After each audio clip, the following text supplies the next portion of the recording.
आज इसी नीयत से मैं सिर्फ कुरान पाक की 2 आयतें, उन 2 आयतों का मैसेज आपको देने आया हूं।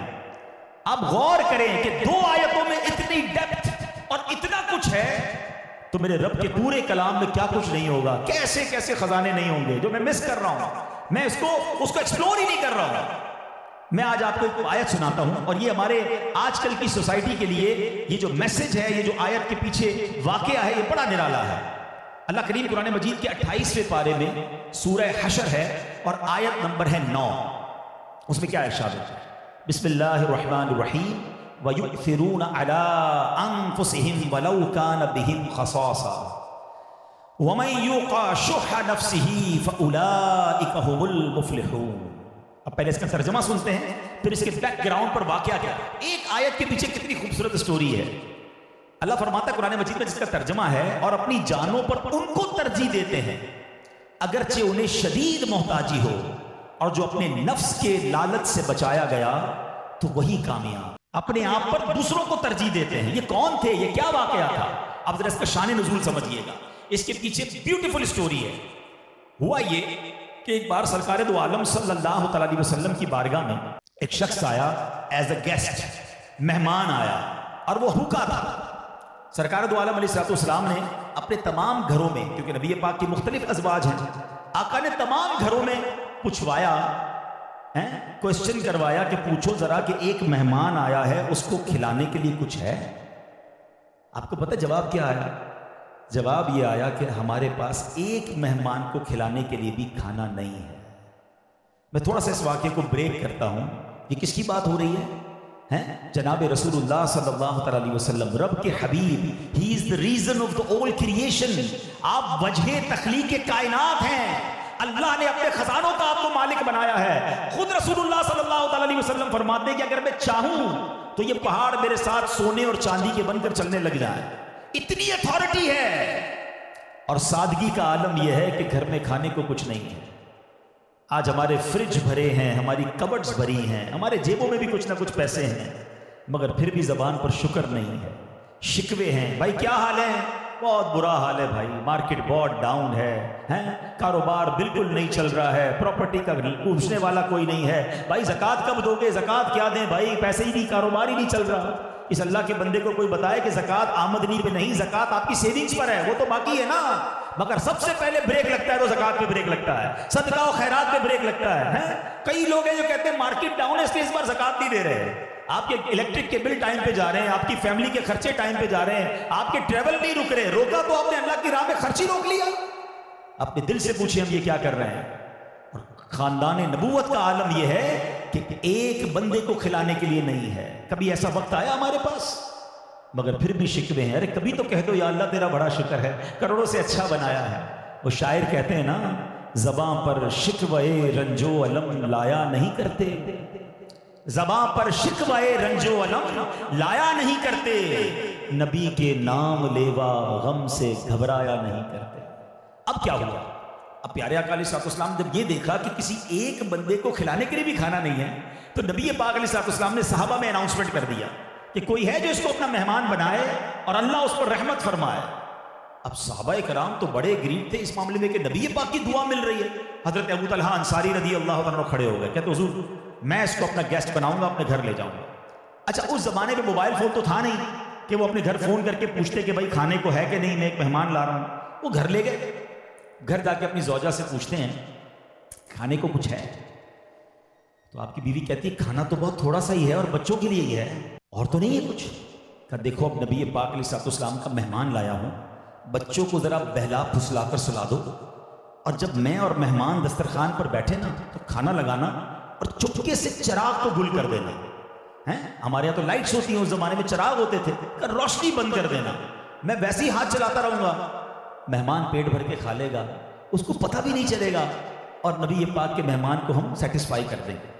क्या प्लानिंग की, बच्चों को बहला फुसला कर सुला दिया गया, दस्तरखान पे खाना लगाया गया और चिराग को गुल कर दिया गया। अल्लाह अकबर। हजरत अबू तलहा अंसारी ऐसे ही हाथ चलाते रहे, मेहमान समझा दोनों खा रहे हैं, पेट मेहमान ने भर लिया, रात वो सो गया। अब सुबह दरबार रिसालत में हजरत अबू तलहा अंसारी जाते हैं, सुभान अल्लाह, कमाल देखे उस सहाबी का। जाकर जताया नहीं कि हुजूर आपको पता है आपके मेहमान के लिए मेरे पूरे घर ने क्या कुर्बानी दी है, हम सारी रात भूखे रहे, हमारा तो हाल ही है ना, हम कोई नेकी कभी कर भी लें तो हमारे पेट में दर्द शुरू हो जाता है कि यार सामने वाले को बताऊं तो सही कि पता है मैंने क्या कमाल किया है, गरीब आया था मेरे पास, उसको राशन दिला दिया, उसकी बच्ची बीमार थी मैंने इलाज करवा दिया। अच्छा अब तो बताने की भी जरूरत नहीं है ना, वो पहले तो नेकी कर दरिया में डाल, अब नेकी कर फेसबुक पे डाल, सोशल मीडिया पे डाल, जो किया सबको बताया है। अब तो एक गरीब को राशन का थैला देकर 5 बंदे सेल्फी बना रहे होते हैं, ऐसा लग रहा है कोई ऐसा सितारा इम्तियाज मिल रहा है। अल्लाह के बंदो उस गरीब की गुर्बत का मजाक उड़ा रहे हो। उस सहाबी का कमाल देखे, मैं जो समझाना चाह रहा हूं, जो जताने के लिए नेकियां करते हैं उन्हें इज्जत नहीं मिला करती, इनको इज्जत कैसी मिली कि ये खुद दरबार रिसालत में जब सुबह जाते हैं मेहमान को लेके, इससे पहले कि वो कुछ कहें सरकार दो आलम सल्लल्लाहु अलैहि वसल्लम खुद फरमाते हैं कि रात फलां के घर बड़ा अजीब मामला हुआ है, अल्लाह को उनकी अदा बड़ी पसंद आई है, अल्लाह उनसे बहुत राजी है। और कुरान पाक के सूरह हशर की ये आयत नाजिल होती है, जो आयत मैंने शुरू में पढ़ी, वयुसिरून अला अनफुसिहिम वलौ कान बिहिम खसासा, और अपनी जानों पर उनको तरजीह देते हैं अगरचे उन्हें शदीद मोहताजी है। अब मुझे बताओ कैसी शोहरत मिली, मेरा आपका फेसबुक पेज, मेरा आपका सोशल मीडिया अकाउंट साल 2 साल 10 साल चल जाएगा, जब तक मैं जिंदा रहूंगा लोग उसको पढ़ लेंगे, मरने के बाद भूली बिसरी दास्तान बन जाएंगे हम।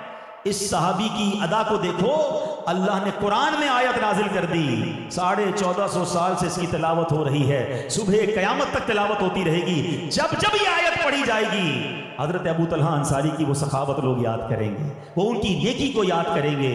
तो पता चला अगर इखलास से काम किया जाए, अल्लाह की रजा के लिए किया जाए तो उसका अजर ही और है। और इस एक वाकये में हम सब के लिए बड़ा दर्स है मेरे प्यारे इस्लामी। सब्र किसे कहते हैं, कनात किसे कहते हैं, अल्लाह की रिजा पर राजी रहना किसे कहते हैं, ये सहाबा भी कैसे थे, खुद नबी पाक का घराना कैसा है। और हम हैं कि शिकवे हैं, शिकायत हैं, कंप्लेन हैं, ऑलवेज इन टेंशन। जब मिलो यार तो कोई बहुत मुश्किल से कोई ऐसा बंदा मिलता है जो कहे भाई अल्लाह का बहुत शुक्र है मुझे रब ने करोड़ों से ज्यादा नवाजा है। कभी तो कहो यार, क्यों कंप्लेन करते हैं। अच्छा मुझे एक बात बताएं, हम जब कंप्लेन करते हैं ना, हम एक और लॉस करते हैं हम अपना सब्र का सवाब भी जाया कर देते हैं। ठीक है, जिंदगी में कोई प्रॉब्लम आ गई, आपको बीमारी आ गई, कोई लॉस हो गया, कोई डिफिकल्टी आ गई, ये आजमाइश आई है ना, हम दुनिया वालों को क्यों बताते हैं, मुझे बताएं। उनको बताने से क्या मसला सॉल्व हो जाएगा? किसी डॉक्टर को बता रहे हो कि पेट में दर्द है, सर में दर्द है, वो कुछ भी नहीं करेगा, आपका सवाब गया है। कारोबार में लॉस हो गया, क्यों बताते हैं सबको? अच्छा, लॉस वाली फिनोमेना भी हमारा बड़ा अजीब है। जब कारोबार में लॉस होगा, मार्केट डाउन होगी, सबको बताएंगे। जिस दिन प्रॉफिट हो रहा है, खूब कमा रहे हैं, किसी को नहीं बताएंगे। बेगम को तो बिल्कुल ही नहीं बताएंगे, उसने खर्चा शुरू कर देना है, उसके सामने हमेशा मंदी होती है। तो ये अजीब मामला है भाई, क्यों आप अपने नुकसान दुनिया को बताते हैं?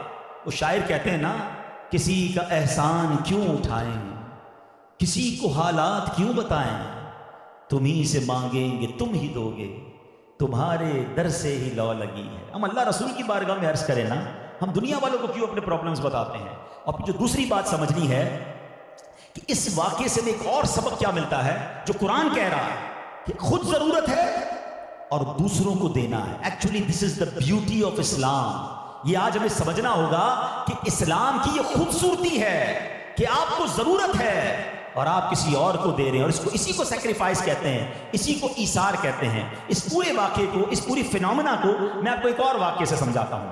हजरत अब्दुल्लाह इब्न उमर बहुत अजीम हस्ती हैं। एक बार आपकी तबीयत खराब हुई, आपको बुखार हुआ। अच्छा, आपको भी पता है जब हमें बुखार होता है तो हर खाना अच्छा नहीं लगता, मुंह कड़वा हो जाता है।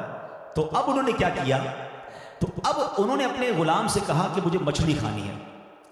तो गुलाम आपसे बड़ी मोहब्बत करता था, उसने क्या किया, मदीने शरीफ में जाकर फाइंड आउट करके मछली लेकर आया 1.5 दिरहम की, और उसको पकाने के बाद हजरत अब्दुल्लाह इब्न उमर को पेश कर दी। हजरत अब्दुल्लाह इब्न उमर ने जैसे ही उसको खाने की कोशिश की तो दरवाजे पर एक फकीर आया, एक गरीब आया, और उसने दस्तक दी कि अल्लाह के नाम पे मुझे कुछ दे दो, मैं भूखा हूं। हजरत इब्न उमर ने अपने गुलाम से कहा कि ये मछली जाकर उस फकीर को दे दो। अच्छा, वो गुलाम कहता है हजरत उसने मछली तो नहीं मांगी ना, उसने खाना मांगा है, पैसे मांगे, मुझसे पैसे दे देते हैं। ये मछली की तो आपको बड़ी ख्वाहिश थी, आप खा लें। आपने फरमाया मैंने कहा ना जाके दे दो। अब गुलाम था, वो ज्यादा डिबेट तो नहीं कर सकता था अपने आका से, मछली ली और जाकर फकीर को दे दी। अच्छा, गुलाम था बड़ा होशियार, वो उस फकीर के पीछे गए और जाकर कहा कि भाई तुम्हें तो पैसे चाहिए थे ना, खाना चाहिए था, ऐसा करो ये मछली मुझे वापस बेच दो। और पैसे ले लो इसके बदले। उसने बाकायदा डील बनाई, उस फकीर को पैसे दिए, मछली वापस ली, हजरत अब्दुल्लाह इब्न उमर के दस्तरखान पर फिर रख दी। हजरत अब्दुल्लाह इब्न उमर ने कहा ये मछली कहां से आई है? कहा हजरत देखिए मैंने कुछ गलत नहीं किया, मैंने पहले फकीर को दिया, उसको फिर बाद में परचेज की, उसको पैसे देकर आया, हुजूर आप खा लें, आपको बहुत तमन्ना थी और बड़ी मेहनत से मैंने मछली लाकर पकाई है।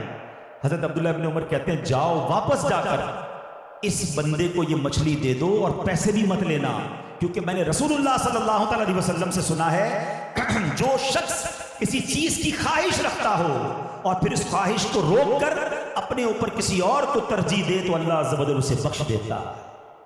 ये है ईसार। और इसकी फजीलत क्या है कि मुझे चाहिए कुछ और यही मेरे किसी भाई को भी चाहिए, अब मैं उसको अपने ऊपर तरजीह दे दूं, प्रियोरिटी दे दूं, उस पर अल्लाह ने बख्शिश का वादा फरमाया है। और